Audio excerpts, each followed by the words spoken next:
A historically hot Tuesday for us across New England. Hi, Matt Noyes, 1 degree outside. Weather Network evening edition for you on this Tuesday evening, 102.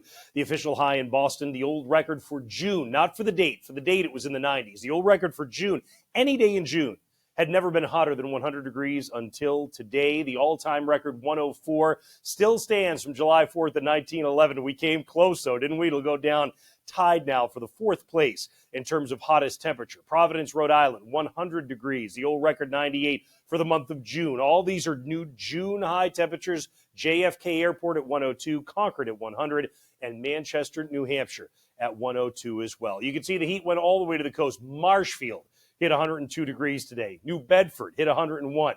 That's incredible, right? And this is because we were able to get a westerly wind. Yeah, this time of year, you're going to get the heat to the coast if you can shake the ocean breeze. We did that.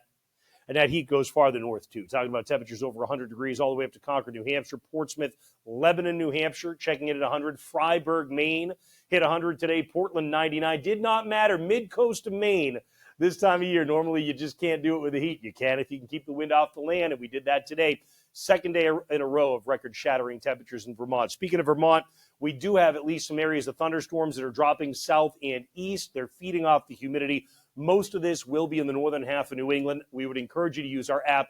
Use the radar tab in past plus future mode to see where this stuff is going, because it is feeding off of dew point temperatures still running in the 70s.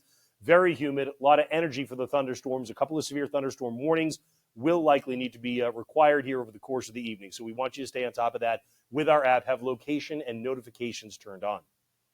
Most of us aren't dealing with it this evening into the night. Again, mostly it's going to be in the northern half of New England, and they remain pretty scattered here as we go through about 9 or 10 o'clock. They continue. There's enough heat to keep them going even after dark. Not long after dark. By the time we get to 10:30 or 11, most of them have squashed out. Tomorrow morning, there's not much happening, but you're still very much in the warm air tomorrow morning, right? And as we get through the midday, here comes the front pressing south into the 90s again in the southern half of New England, which means from, let's say, the Lakes region south, you've got scattered showers and thunder popping even as soon as mid to late morning, you may have noticed here. But certainly as we get to the afternoon, there'll be more of them. They will continue to go all the way down to the south coast. And even by evening, you've still got them hanging out pretty much from the Mass-New Hampshire border southward in scattered form. It's a slow process. When you think about it, it's a record amount of heat, so it takes a little while to change things. Northern New England, the change is apparent, and you can feel it tomorrow.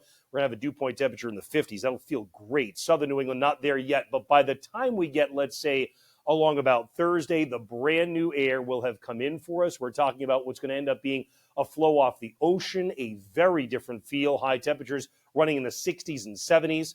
Now, there may be a couple of showers that can crop up on Thursday. By the time we get to Friday, you can see for yourself, storm track goes back down to the south because high pressure with cool air starts building over New England. Yeah, there could be a pop-up shower here and there Friday. We don't see it as a rainy day, except maybe a rainy ending to the North Country of New England. Saturday does look like a showery day right now. We are on this clash. You've got to figure all that heat.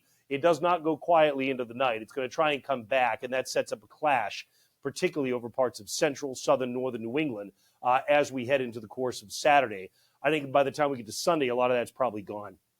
If you love the in-depth meteorology, membership.onedegreeoutside.com. There's something for everybody. That's how it looks for now. See you again early in the morning tomorrow. We'll get your day started out with, again, a day of transition, a day of change. And we'll see you atop the home screen of the 1 Degree Outside weather app.